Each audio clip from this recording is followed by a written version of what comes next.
Je suis particulièrement heureux d'avoir cette opportunité de prendre la parole ce soir au nom des étudiants haïtiens qui ont évolué à Taïwan.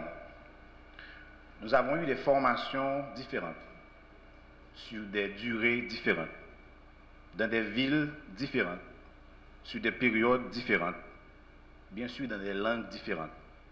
Certains ont étudié en anglais, d'autres ont étudié en chinois. Certains ont fait des formations de plus longue durée, d'autres de moyenne durée, d'autres de plus courte durée, comme des séminaires de quelques semaines.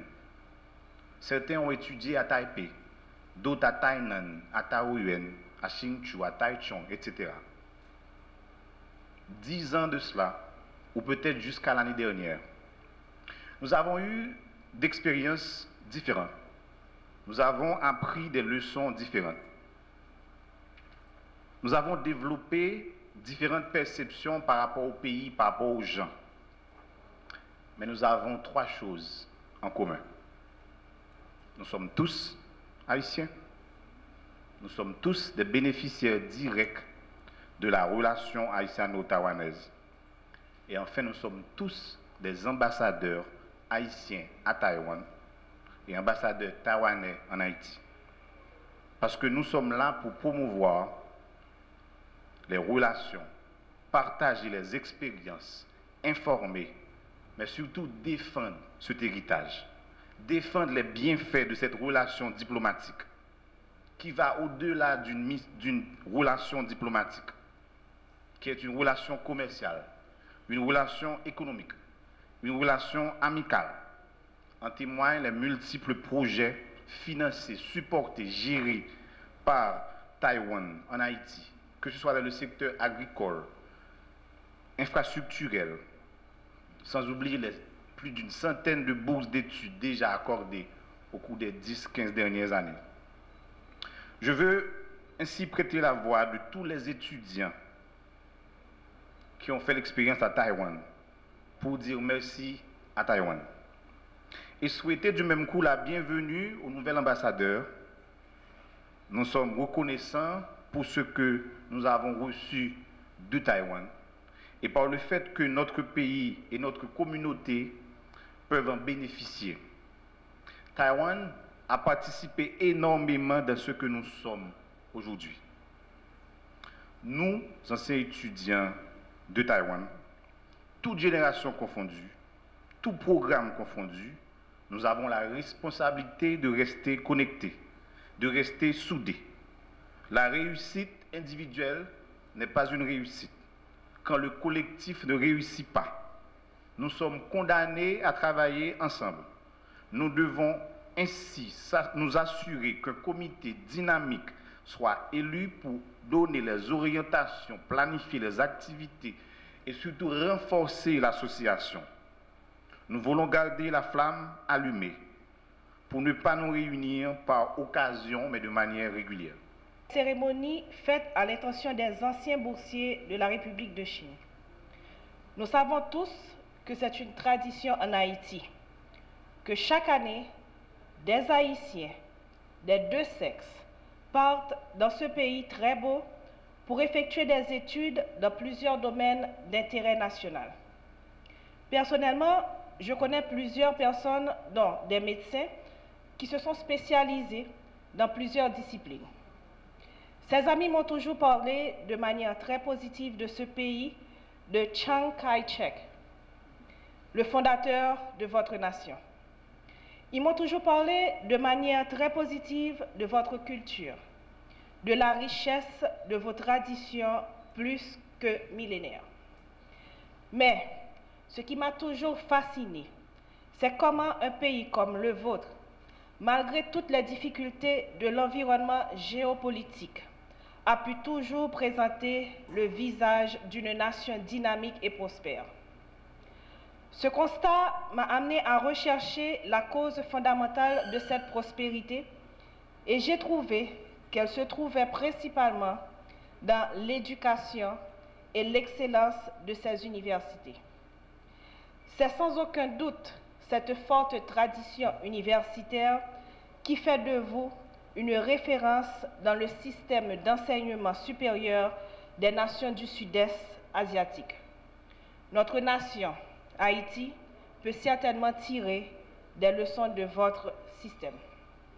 Monsieur l'ambassadeur, en tant que ministre des Haïtiens vivant à l'étranger, je me suis intéressée aussi au parcours des diasporas, des différentes nations à travers le monde. Celle de Taïwan a aussi attiré mon attention et j'ai pu constater combien elle était dynamique, attachée à la mère patrie et comment elle contribue à son renom et à sa prospérité. Les Haïtiens qui étudient en République de Chine et dont certains passent 4 années dans ce pays admirable sont aussi considérés par mon ministère comme des Haïtiens vivant à l'étranger.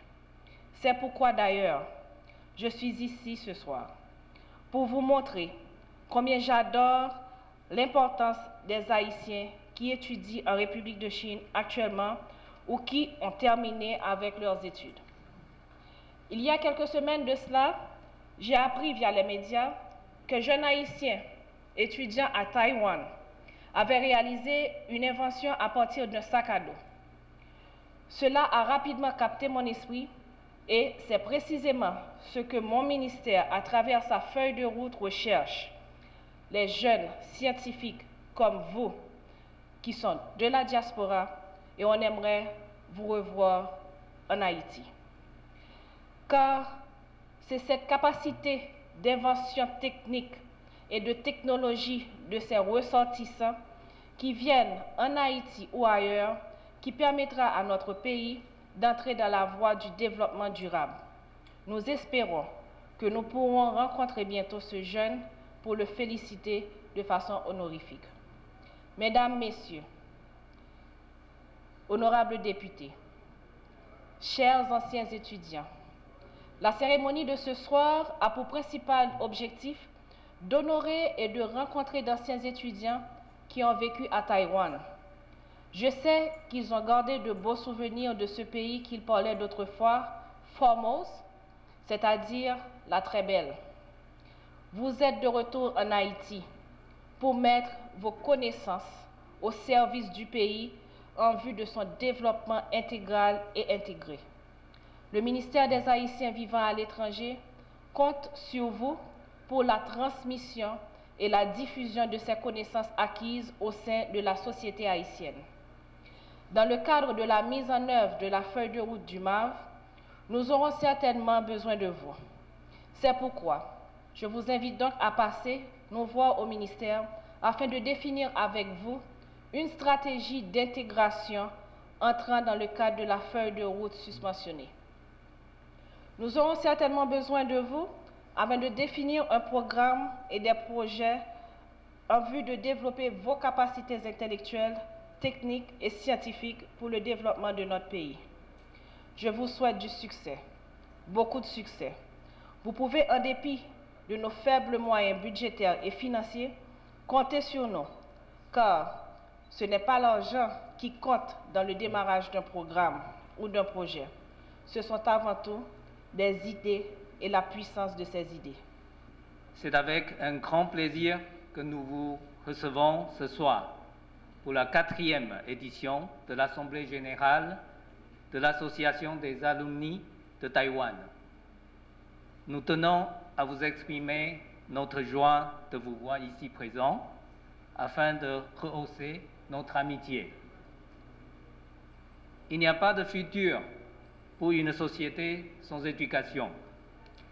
Et seule une éducation de qualité, une éducation spécialisée permet d'affronter les défis de développement et d'améliorer le bien-être de la population. Et nous savons que le gouvernement haïtien s'attelle à cette importante action. Et pour contribuer sans délai à l'éducation des jeunes haïtiens, le gouvernement taïwanais a mis à leur disposition une vingtaine de bourses chaque année depuis 2008 pour les études universitaires et supérieures dans les domaines productifs, prioritaires pour Haïti. Il s'agit de 2 programmes internationaux de formation supérieure en chinois, Taiwan Scholarship, et en anglais, ICDF Higher Education. À part les bourses d'études supérieures mentionnées, nous avons fourni des divers programmes de formation à court terme, soit séminaire de développement national de la République de Chine, Taïwan, formation de camps pour les jeunes entrepreneurs, formation de micro-création d'entreprises et microcrédits, formation des conseillers en projet d'affaires, formation sur le développement de technologies en information et en communication, formation pour le dessin de construction antisismique et des programmes de formation sur l'agriculture, l'environnement, les droits de femmes et autres. Nous comptons près de 300 personnes qui ont bénéficié des dites bourses d'études, séminaires et formations, sans compter une centaine de boursiers haïtiens à Taïwan et des membres invités pour les visites de courtoisie. Et nous envisageons d'augmenter progressivement le nombre des boursiers haïtiens et continuons de fournir toutes sortes de programmes de séminaires ou de formation, tout en répondant à la sollicitation de son Excellence, Monsieur Jovenel Moïse, président de la République d'Haïti, et aux besoins du pays.